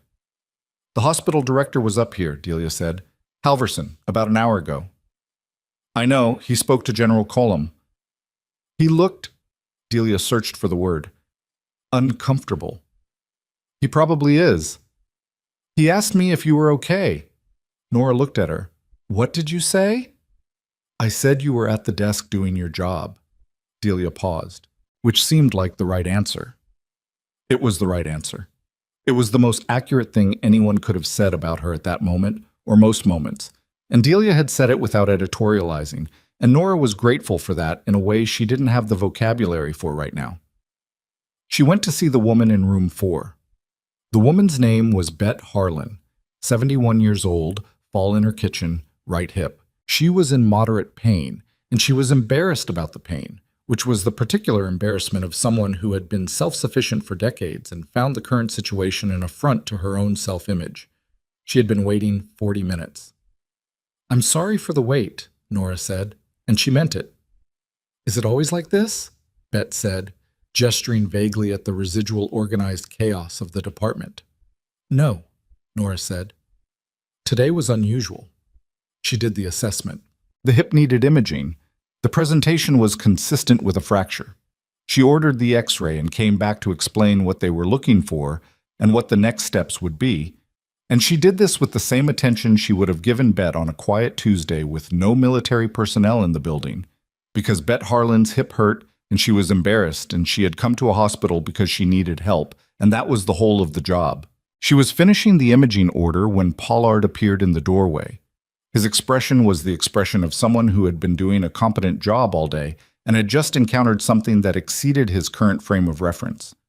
"Nora," he said, "there's something you need to see." She stepped out of the room. He handed her his tablet, which was showing the hospital's internal communication system, specifically an all-staff message sent from the director's office at 5:03. She read it. It was a brief message, 4 sentences, informing all Harwick Memorial staff that the Department of Defense in the office of Lieutenant General Arthur Colm had transmitted a formal communication to the hospital administration regarding the morning's events, and that a full briefing for department heads would be held tomorrow at 8 a.m., and that nursing staff would receive a separate communication from the CNO's office. The 4th sentence said, "We ask for patience and professionalism as we process today's extraordinary circumstances, and extend our deepest appreciation to our emergency department staff for their performance under conditions that were unprecedented." It was the most carefully worded 4 sentences she had read in a long time. Halverson had been a hospital administrator for 20 years, and he knew how to say a great deal by saying almost nothing. "What does that mean?" Pollard said. "It means they know," she said. "They don't have the full picture yet, but they know enough to know they were wrong this morning." "Wrong about what?" She handed the tablet back. "Get the Harlan imaging ordered and make sure someone checks on Tillis before the evening shift." "Nora." She stopped. Pollard was 28 or 29 years old, and he was going to be a good physician, and he had been watching her work all day with the attention of someone learning something he hadn't expected to be learning. "Who are you?" he said. Not unkindly, genuinely. She thought about that for a moment. "A charge nurse at Harwick Memorial," she said. "Go check on Tillis." She was back at the desk 3 minutes later when Vark appeared for the 3rd time that afternoon, and this time Colum was with her. And Colum's expression was the expression of a man who had just received information that he had been both expecting and dreading. "The declassification," Nora said. "It came through," he said, 6 hours ahead of schedule. She looked at him. "The 2 signatures above me." He paused. "One of them had been waiting for this request for 3 years. He told me he'd been looking for the right channel." A pause. "He was on the extraction. He was one of the 14. The room went very quiet around her. "He made it out because of you," Colum said. "And he's been sitting on a 2 stars authority for 3 years waiting for someone to ask him to sign something." She did not say anything. "The record has been transmitted to the hospital director," Colum continued, "per your request. It's also been transmitted to the Army Personnel Office, the separation record system, and, at the recommendation of the 2 star, to the Office of the Judge Advocate General." The JAG office, she said. Mace's legal situation just became significantly more complicated, Vark said. The declassified record contradicts his extraction report. The extraction report is the document he filed to justify your separation. If the extraction report is demonstrated to be falsified, then my separation was based on a fraudulent document, Nora said. Which makes it legally void, Vark said. Which means your military record never actually contained what it says it contains. She stood very still. There's something else, Colum said. His voice had changed register slightly. Not softer, but more deliberate. In the declassified record, page 11, he held out a printed copy. I want you to read it yourself. She took the document.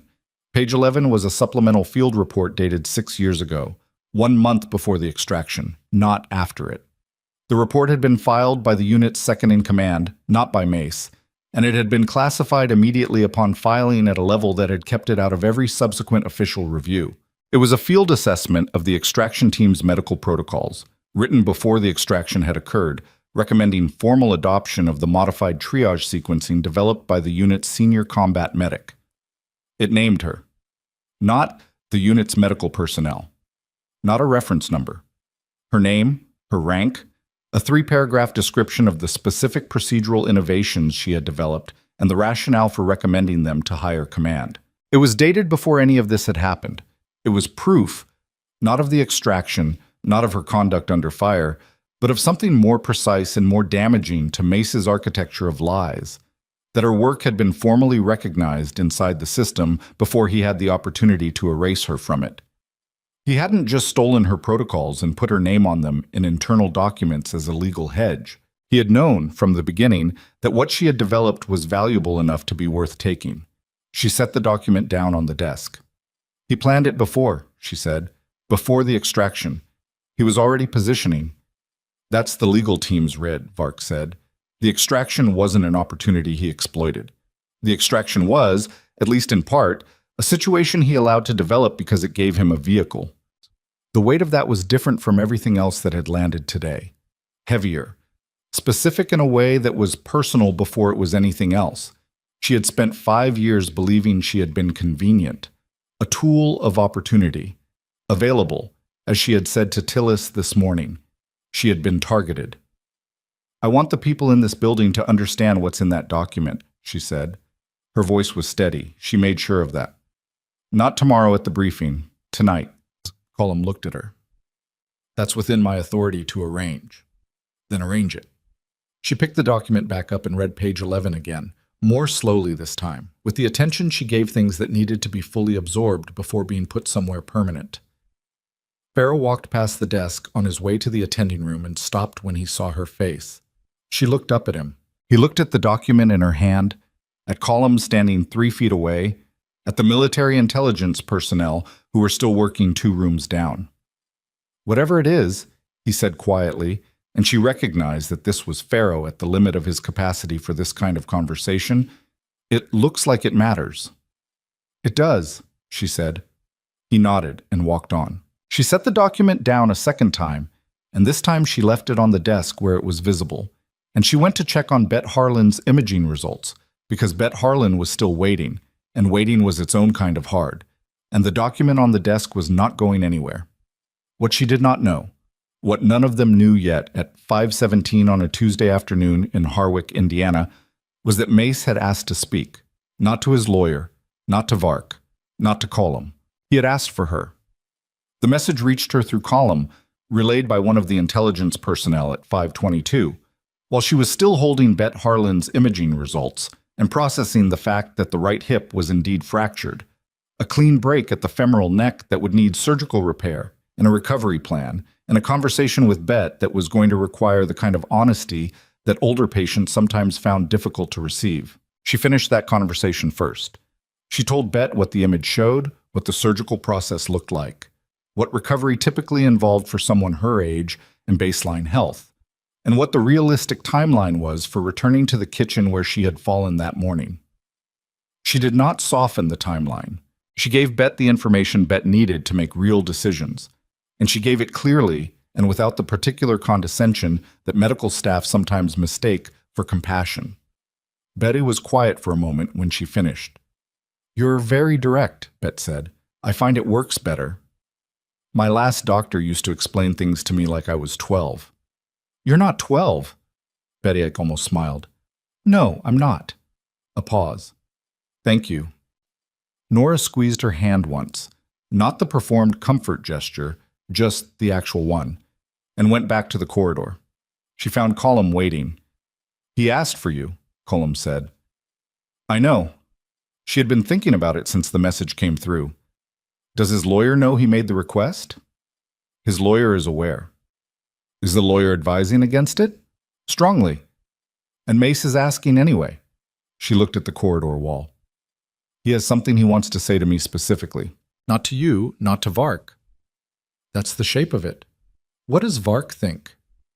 "She thinks you shouldn't go. She thinks he's going to try to construct a personal narrative that complicates your testimony."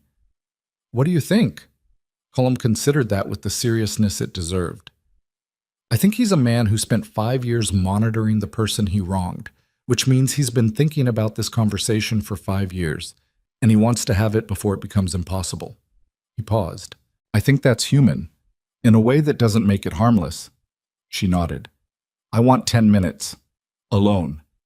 "I can't authorize." "Alone means without Vark's people in the room. Your soldiers outside the door is fine." She looked at Colum directly. "He's not going to hurt me. He came to this building himself in person without tactical cover. That's not the behavior of someone running an operation. That's the behavior of someone who needed to look at something directly." Colum held her gaze for a moment. Then, 10 minutes. The room on the second floor smelled like the rest of the hospital. Recycled air, institutional cleaner, the faint overlay of coffee from the cart down the hall. 2 of Colum's soldiers outside the door. Inside, a table, 2 chairs, and Darren Mace sitting with his wrists in restraints and his lawyer's business card on the table in front of him like a talisman he had decided not to use. He looked at her when she came in. She sat down across from him and did not say anything because he had asked for this meeting and the opening belonged to him. He took a moment. She let him take it. "I read the supplemental report," he said, "page 11. "You wrote the classification on it," she said. "You knew it existed." "I wrote the classification before the extraction, before I knew how it would go." He looked at his hands. "I want you to understand that the extraction was not staged. People almost died. What happened out there was real," she said. "I know, I was there. I made decisions in the moment that I would make differently now." "That's not what I'm here to discuss." He looked up at her. "Then what are you here for?" She thought about it honestly. "I want to know if you believed it. The report you filed, the version where I compromised the mission." A long pause. "No," he said. She had known that.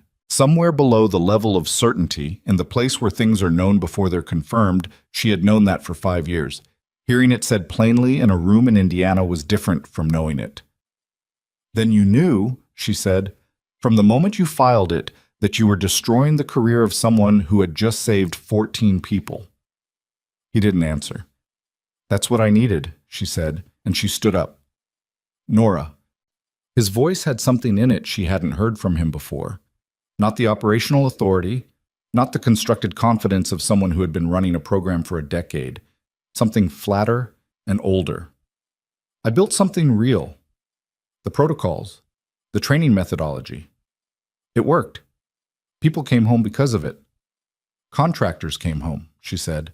"Paid operatives working off record in conflict zones for money, running operations that will never be accounted for publicly. That's what your program produced?" "The methodology was mine." She kept her voice even. "And I would have used it differently. That's the whole point." She looked at him for the last time with the attention she had been giving things all day that needed to be fully seen before they were put somewhere final. "You didn't just take my career. You took what I built and used it for something I wouldn't have agreed to, and you made sure I wasn't in the room to object." He had no answer for that. Not because he wasn't intelligent, he was, but because there was no answer. It was simply true. She left. The corridor outside was the same corridor it had been 10 minutes ago. The dietary cart still at a slight angle, the nurse's station lit, the ordinary institutional sounds of a hospital at early evening. She stood in it for a moment, not moving. She had spent 5 years carrying the weight of that conversation as a hypothetical. The actual version was lighter than she had expected, not because it resolved anything emotional in a clean way, but because he had confirmed what she already knew, and the knowing was already hers. His confirmation did not give her something she hadn't had. It just made the thing she already had visible to one more person. That was enough. At 6:15, Director Halverson called an emergency all hands for the emergency department staff currently on shift. He came down to the ER himself, which was not something he did, and he stood at the front of the room near the charge desk where the staff had gathered. Nurses, techs, residents, the 2 attendings currently covering the floor, and he had the specific discomfort of a man who was doing the right thing and finding it harder than he had anticipated. Nora stood at the back of the room. Halverson had a copy of the declassified document in his hand. He had clearly read it more than once, because the edges were slightly worn in the way paper wears when it's been handled repeatedly in a short time. This afternoon, he said, the Department of Defense transmitted a declassified military record to this hospital's administration. I want to speak to it directly, rather than let it circulate without context. He looked at the document, then at the room. This morning, at approximately 9 a.m., I authorized the removal of our charge nurse from this department pending review of a situation I did not fully understand. That was my decision. It was wrong, and I want to say that plainly. The room was quiet. The document I'm holding is an extraction record from a military operation conducted 6 years ago. It pertains directly to Nora Voss, who has been employed at this hospital for 2 years. He paused. The record establishes that she served as a senior combat medic, that she developed the medical protocols referenced in this morning's investigation, and that her actions during a military extraction in 2020 directly resulted in the survival of 14 personnel. He looked up. The official separation record that has been on file for 5 years has been voided by the Judge Advocate General's office as of this afternoon on the basis of fraudulent documentation. She watched Pollard process this from across the room, watched Delia, who had heard some of it and not all of it, absorb the architecture of the thing, watched Kessler, the float nurse who had hesitated when she said to get Farrow, stand very still. Farrow was in the room. He was standing near the medication cart again, the same place he had been this morning when everything broke open, and he was looking at her with an expression she could not fully categorize. Not shame, exactly. Something in the vicinity of it, with enough self-awareness to not perform better than it was. I would like to apologize to Nora formally and in front of this staff, Halverson continued, for the manner in which this hospital's administration handled this morning's situation, and I would like the record to reflect that the performance of our emergency department team under conditions that were genuinely unprecedented was exceptional. He looked at her directly. She did not look away. Thank you, he said, and it came out more simply than the formal language preceding it, which made it more real. The room held its breath for a moment. Then Delia started clapping, which was not a thing Delia typically did and which therefore carried weight precisely because of that. Nora did not cry. She had not cried today, not when the dog ran to her, not when Colum said her name, not when she read page 11. The emotion was present. She was not pretending it wasn't, but it was beneath the surface in the place where she kept things that she could not afford to process in real time, and it would come out later, probably at an inconvenient moment, probably alone, which was how these things usually went for her. She nodded at Halverson. That was all. It was enough. Massam. Mace was transferred to federal custody at 7:40 that evening. He was walked out through the main entrance, not a side door, not a service exit. The main entrance, with its glass doors and its parking lot visibility, and the half-dozen staff members who happened to be near the entrance at the end of their shifts. Terrence Volk and the 2 men from the ER had been transferred 2 hours earlier. Diana Pollock, the Senate committee aide, was being processed at a federal facility in a different city. The network that Tillis had documented, 11 months of financial transactions, 22 trained contractors, operations in 3 conflict zones, was in the hands of people whose job it was to unpack it methodically, and they would. Nora watched the transfer from the charge desk through the window that faced the main entrance. She did not go outside. She did not need to see it from close range. The distance was sufficient. Mace did not look toward the window. She hadn't expected him to. What she thought, watching the vehicle pull away, was not about him specifically. It was about the architecture of what he had built, the layers of documentation, the preemptive naming, the transmission device and the parking structure, the Senate aid position to flag a vehicle registration. The amount of infrastructure required to keep one wrong thing in place. That was what sustained injustice actually looked like. Not a single bad decision, but the compounding maintenance of it, the ongoing cost of keeping a lie operational. He had spent more energy preserving the version of events that served him than it would have cost to simply tell the truth. She had spent 5 years building a small life in a city that didn't invite scrutiny, thinking she was protecting herself. She had been. But she had also been, without knowing it, a pressure the system had been working to contain. That pressure was no longer being contained. At 8:50, she went upstairs to see Tillis. He was better. The wound complication had been managed, his pain was down to a 4, and a physician had cleared him for limited conversation earlier that evening. He was sitting up slightly when she came in, which was a meaningful improvement from the afternoon. "How's the floor?" he said. "Quieter. I heard about Halverson. News travels in hospitals." He was quiet for a moment. "The key," he said. 12 digits. I gave it to Vark 2 hours ago." "Good." "She cried," he said, when she read the financial network documentation. "Just for a second. She covered it fast, but..." He looked at the window. "I've been in intelligence work for 18 years. I have never seen Lena Vark cry.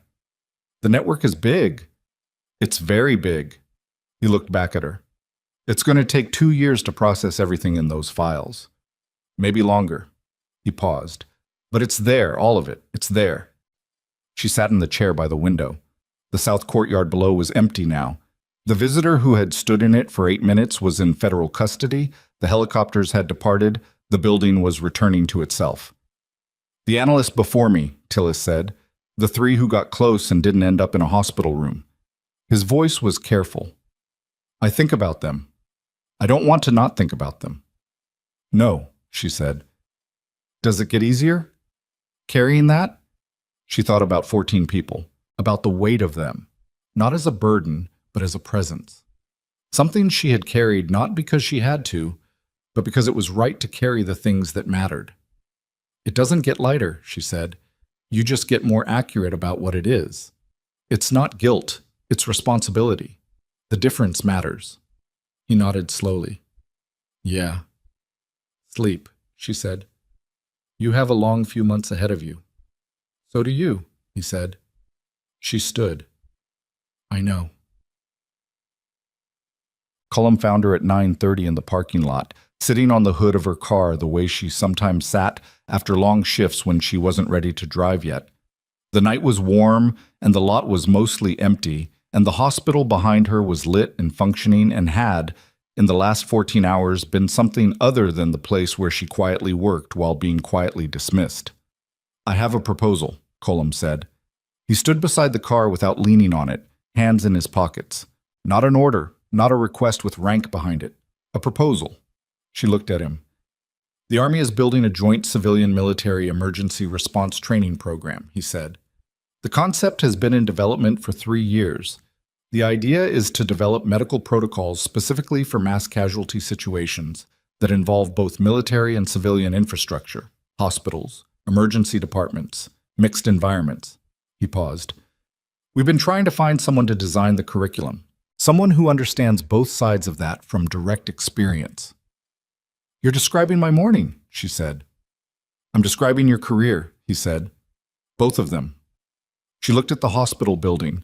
The charge desk was visible through the ground floor windows. Delia was there, end of shift, writing something. Pollard was in Bay 2. She could see his resident coat through the bay window.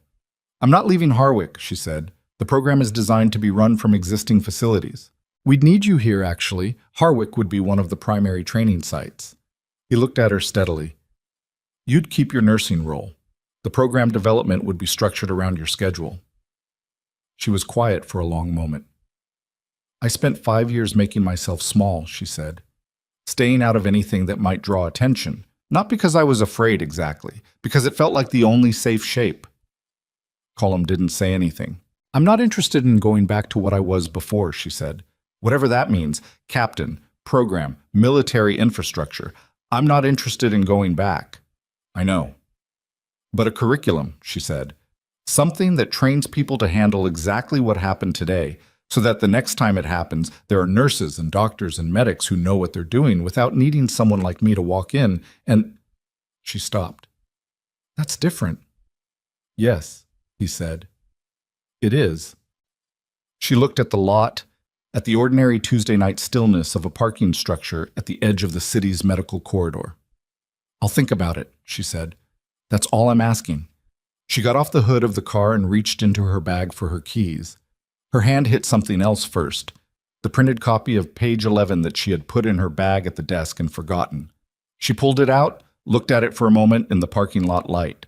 Her name, her rank, 3 paragraphs about what she had built and why it mattered.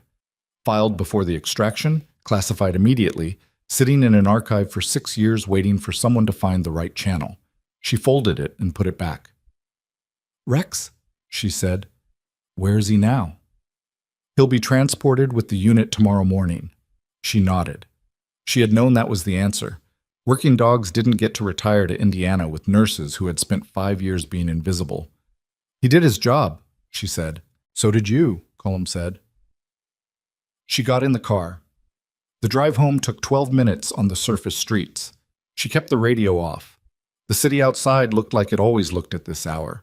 Quiet, functional, lit by the particular amber of street lamps that made ordinary things look more significant than they were. She had driven this route for 2 years without feeling much about it in either direction.